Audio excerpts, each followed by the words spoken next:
Efendim selamlar. Düşmüşler Salonu'na hoş geldiniz. Umarım keyifleriniz yerindedir. Yeni ve yine bir mitoloji videosu ile birlikteyiz. Mitolojiden bir hikaye, Arakne'nin öyküsüne bakacağız bugün. Ardından da yeni bir, nasıl diyelim, bir format ya da yeni bir deneme diyelim. Bir bölümümüz olacak. Bakalım nasıl olacak? Dilerseniz başlayalım. Tekrar hoş geldiniz. Buyurun birlikteyiz.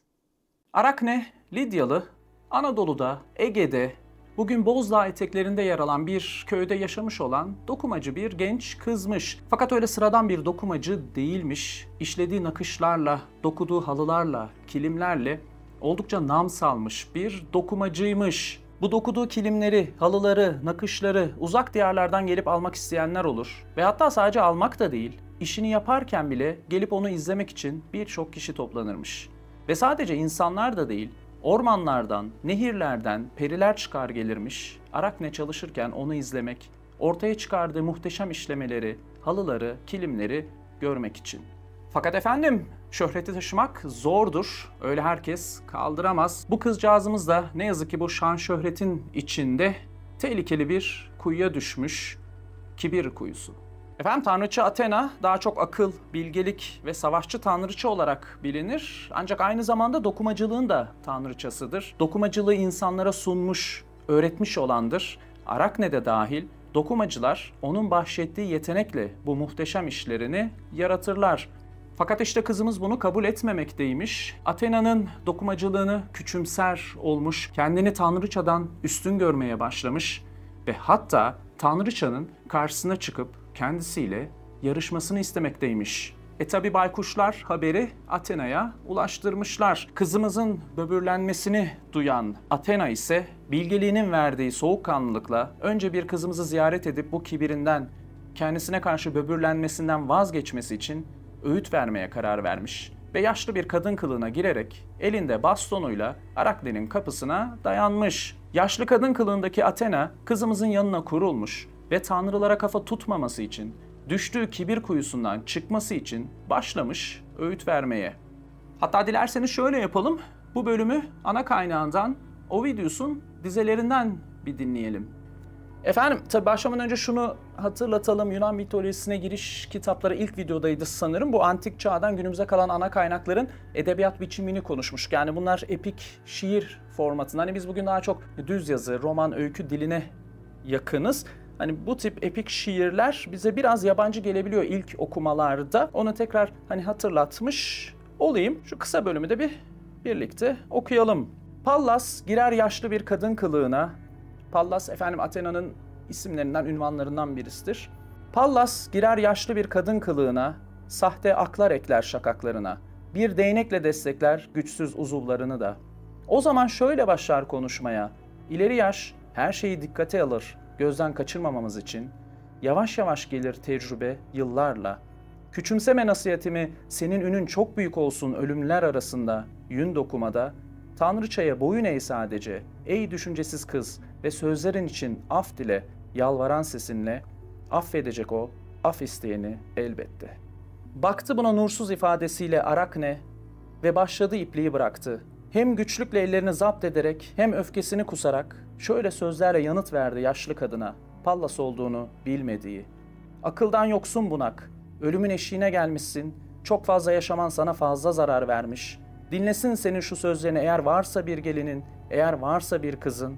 Benim aklım bana yeter, nasihat edip de yardım ettiğini düşünme sakın. Aynıdır düşüncem. Neden tanrıçanın kendisi gelmiyor, neden bu yarışmadan kaçınıyor?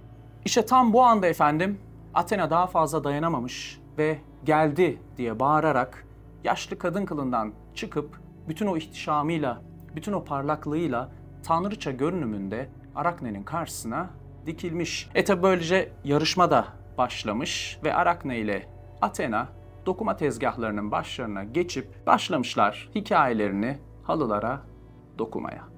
Athena kompozisyonun merkezinde tüm tanrıların şahitliğinde Atina şehrinin koruyucu tanrısı olmak adına Poseidon'la girdiği yarışı betimlemiş. Halının dört bir köşesinde de Arakne'ye bir hatırlatma olarak tanrılara kafa tutmuş insanların başlarına gelen belaların anlatıldığı hikayeleri tasvir etmiş.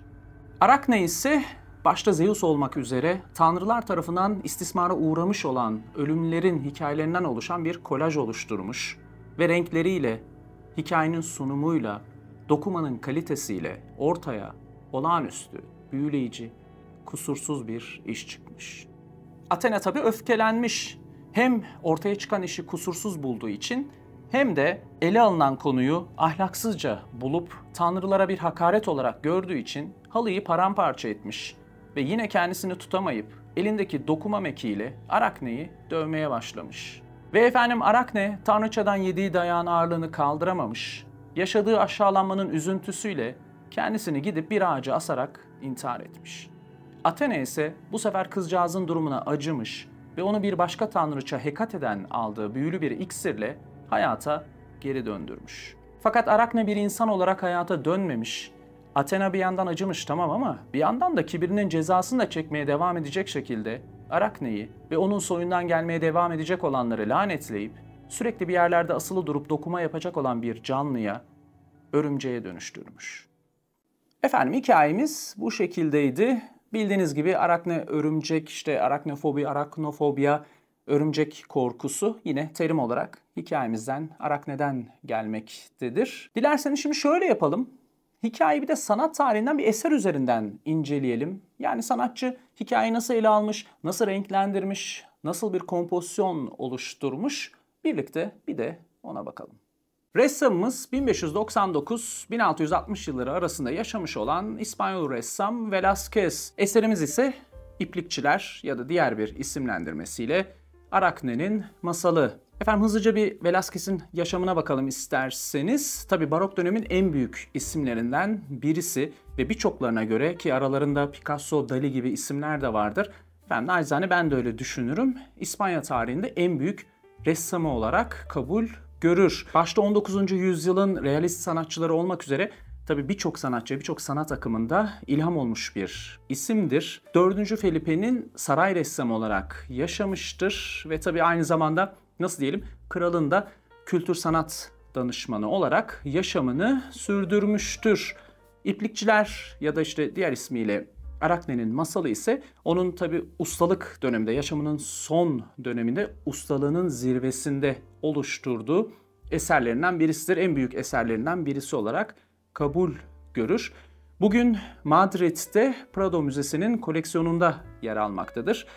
Efendim gönül isterdi ki tabii yerinde, yurdunda, tablonun yanında sizlere bu sunumu yapayım.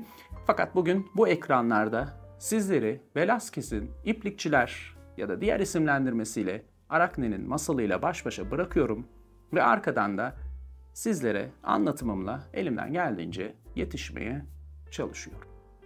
Efendim Velázquez eseri iki farklı zaman diliminde ele almıştır. Ön tarafta yaşlı kadın Athena ve Arakne dokuma tezgahlarının başında yarışmalarını sürdürürlerken arka planda ise duvarda Arakne'nin halısı önünde tartışan miğferi kafasında Athena ve yine Arakne'yi görmekteyiz. Etrafta ikiliye çalışırlarken yardımcı olan kadınları görüyoruz aynı zamanda. Athena yaşlı bir kadın görünümündedir. Fakat bacakları hem form hem de renk olarak yaşlı kadından ayrılır. Bunu belki yaşlı kadının görünümü altındaki tanrıçaya ve onun ebedi gençliğine bir gönderme olarak da okuyabiliriz. Arka planda Arakne'nin halısı olarak temsil edilen duvar halısında o dönem sarayın koleksiyonunda bulunan yani Velázquez'in elinin altındaki ünlü ressam Tiziano'nun 1562 yılında yaptığı Europa'nın tecavüze uğraması başlıklı eseri görülmektedir. Ya da denir ki bu eser bir başka ünlü ressam Rubens'in 1628 yılındaki İspanya ziyareti sırasında çıkardığı kopyasıdır. Ki şunu da ekleyelim, Velázquez'in de her anlamda büyük hayran olduğu ve bu ziyaret sırasında da sıkı bir dostluk yakaladığı bir ressamdır Rubens. Hem konu olarak Arakne'nin halısının temasına uygundur bu eser, hem de hayran olduğu ressama bir saygı olarak da okunabilir. Tablo renkleriyle, gölge ışık kullanımıyla, ince detaylarıyla, doğalcılığı, hissettirdiği hareketliliğiyle barok dönemin özgün bir temsilcisi olmakla birlikte yine bunlarla beraber karakter, mekan atmosferiyle, gerçekçiliğiyle bir yandan günlük hayat stilinin sunumunu da bize çok güzel gösteriyor. Velázquez'in renk paleti olarak da sevdiği üçlü kırmızı, mavi, kahverengi ya da kırmızı pembe ağırlığını gösteriyor yine. Rubens ve Tiziano etkisi olarak da belki görülebilir bu renklerdeki seçimler. Yakından bakılabilse Velázquez'in o sanki akışkan, yumuşak fırça darbelerinin altında aslında nasıl keskin dokunuşlar yaptığını da görebiliriz. Tabii yine gördüğünüz gibi aslında kıyafetler de Velázquez'in kendi yaşadığı dönemin modasındadır. Ve yine bu mekanın da Velázquez'in yaşadığı dönemde kraliyet halı dokuma atölyesi olduğu düşünülüyor. Bu kadınların da orada çalışan işçi kadınlar olduğu tahmin ediliyor diyelim. Dilerseniz burada sonlandıralım efendim. Tabii ben böyle affedersiniz popomu dönmüş olmayayım size. Efendim tabii kapatmadan önce şunu da söyleyelim. Bu tablonun farklı alt metin okumaları da vardır. Yani feminist bir bakışla okuması vardır. İşte sosyalist bir bakışla okuması vardır. Erotik okumaları vardır. Fakat bugün bizim konumuz da mitoloji olduğu için, ana temamız da Arakne'nin öyküsü olduğu için biz o alt metin okumalarına girmiyoruz diyelim ve dilerseniz burada sonlandırıp kapanışa geçelim.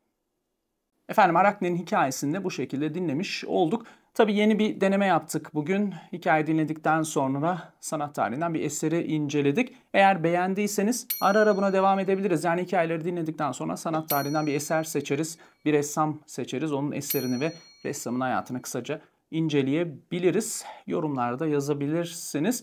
Şimdi tabii mitoloji videolarıyla arka arkaya sizleri boğmak istemiyorum. Belki bir mola niyetine kokteyl videosu yaparız. Kanalı takip edenler biliyorlardır. Bilmeyenler için işte kısa kısa kitap tavsiyeleri yaptığım, yani kütüphanemden rastgele seçtiğim birkaç kitabı tavsiye ediyorum. Kokteyl kitap tavsiyeleri. Bu şekilde belki bir kokteyl molası verebiliriz. Ama memnunsanız yine mitoloji olarak da devam edebiliriz. Yorumlara yazabilirsiniz diyelim. Sürçülisan ettiysek affola. Efendim beğendiyseniz ne mutlu bana. Çok teşekkür ediyorum. Beğenmediyseniz de sabredip izlediğiniz için çok teşekkür ediyorum. Ve hepinize mutlu günler diliyorum. Görüşeceğiz. Bay bay.